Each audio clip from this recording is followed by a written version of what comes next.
Come rain or shine, we are outside. Today is a rainy and wet summer's day, quite typical of the UK to be honest.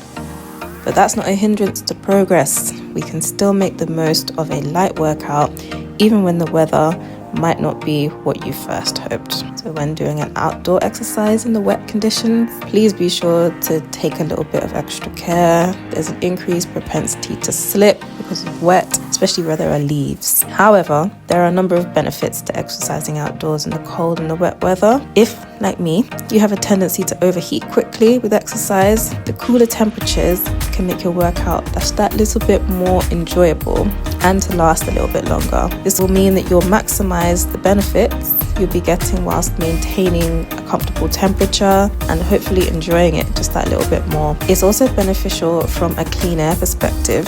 Rain helps to minimize dust, pollutants, which is important for those with seasonal allergies like hay fever. So the air you'll be breathing will feel fresher and cleaner, and this is a big one for me personally.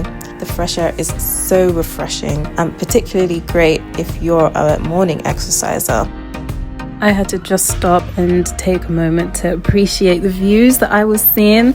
This was a very uphill walk that I did this morning, and I just wanted to take a moment to take a breath and enjoy the views and to catch my breath a little as well. When it comes to running in the rain, there's also the added benefit of there just being fewer crowds around of other people. This is especially beneficial if you're a runner. It can just feel nice to know the whole space is for yourself and you can go at your own pace. But it's just particularly lovely to experience the moments of being in the rain, listening to the sound of it beating the ground, smelling the fragrance of the wet pavement. It just makes me feel more alive. And I definitely think that it helps if you have great views. There is actually research to support the green space idea. Being in green space or even just looking out onto green space can help to improve your mental health and your well-being. But regardless of where you live or what access you have to the outdoors, any time spent outdoors is beneficial.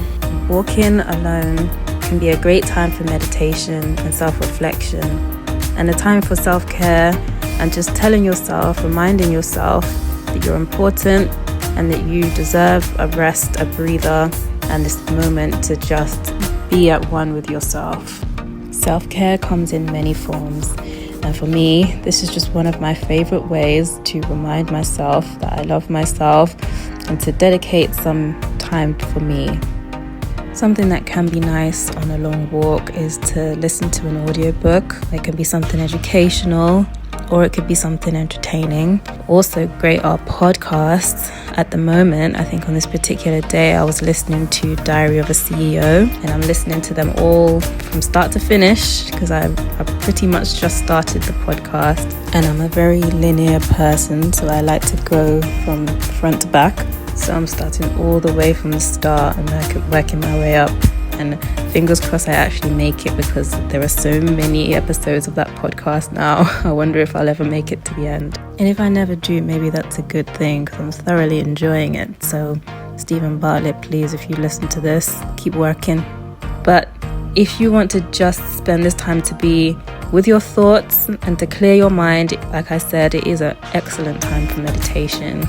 Meditation comes in many forms as well. It doesn't have to just be you sat on the floor cross-legged. Although if that's your vibe, don't let me stop you.